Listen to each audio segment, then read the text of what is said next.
2 రోజులుగా అల్పపీడన ప్రభావంతో భారీ వర్షపాతాలు నమోదవుతున్నాయి. ఈ సందర్భంగా గత రాత్రి కురిసిన వర్షం వల్ల విజయవాడ నగరంలో 3 చనిపోవటం జరిగింది. మధుసూదన్ అనేటువంటి తెలుగుదేశం పార్టీ యువనేత మేనహల్లో పడి మరణించారు. బాధాకరం, దురదృష్టకరం. అలాగే ఒక పక్కన సింగనగర్ ప్రాంత ప్రజలు అటు వైఎస్ఆర్ కాలనీ, విద్యాధరపురం, రాజరాజశ్రీపేట, న్యూరాజశ్రీపేట, సింగనగర్, కండ్రిక, గుణదల ఈ ప్రాంత ప్రజలందరూ కూడా బిక్కుబిక్కుమంటూ ప్రాణాలు అరచేతిలో పెట్టుకుని బుడమేర వరద వస్తుందనేటువంటి భయంతో విలవెల్లాడుతున్నటువంటి పరిస్థితి ఉన్నది. ఎందువలన గత సంవత్సరం విజయవాడ నగరం బుడమేర వరదతో విలవెల్లాడినటువంటి పరిస్థితిని ఇంకా మర్చిపోలేదు. ఆ అనుభవం నుంచి ఇంకా దాని నుంచి బయటపడకముందే ఆ భయం నుంచి తిరిగి మరలా బుడమేరు వరద వస్తుందనేటువంటిది ప్రమాదం ఉన్నది. ఆ వైపుగానే అధికారుల హెచ్చరికలు కూడా ఉన్నాయి. ప్రస్తుతం రాష్ట్ర మున్సిపల్ శాఖ మంత్రులు నారాయణ గారు పర్యటిస్తున్నారు నగరంలో. ఎన్టీఆర్ జిల్లా కలెక్టర్ ప్రకటన ఇచ్చారు. 24 గంటల ముందే మీకు బుడమేరు వస్తుందని సమాచారం ఇస్తామని చెప్పి.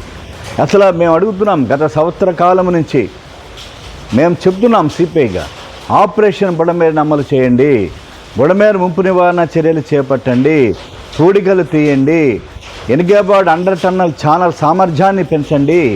కానీ జరిగిందా? కేవలం కొండపల్లి వద్ద గైడ్ వాల్ అనేటువంటిది ఒకటి కట్టి మొత్తం మేము బుడమేరు ముంపు నివారణ చర్యలు చేపట్టామని చెప్పారు. ఈ రోజున తిరిగి మరలా బుడమేరు ప్రమాదం గనక ప్రజలకు వస్తే ఆ ఫలితం, ఆ పాపానికి కారణం రాష్ట్ర ప్రభుత్వమే బాధ్యత వహించాలి. కాబట్టి ఇప్పటికైనా ప్రభుత్వం యుద్ధ ప్రాతిపదిక పైన ముంపు నివారణ చర్యలు చేపట్టాల్సినటువంటి బాధ్యత రాష్ట్ర ప్రభుత్వం పైన ఉన్నది. అందువల్ల ఇవాళ కేవలం కొద్దిపాటి వర్షానికే విజయవాడ నగరం మునిగిపోతుంది. కాలువలను తలపిస్తున్నాయి రోడ్లన్నీ కూడా.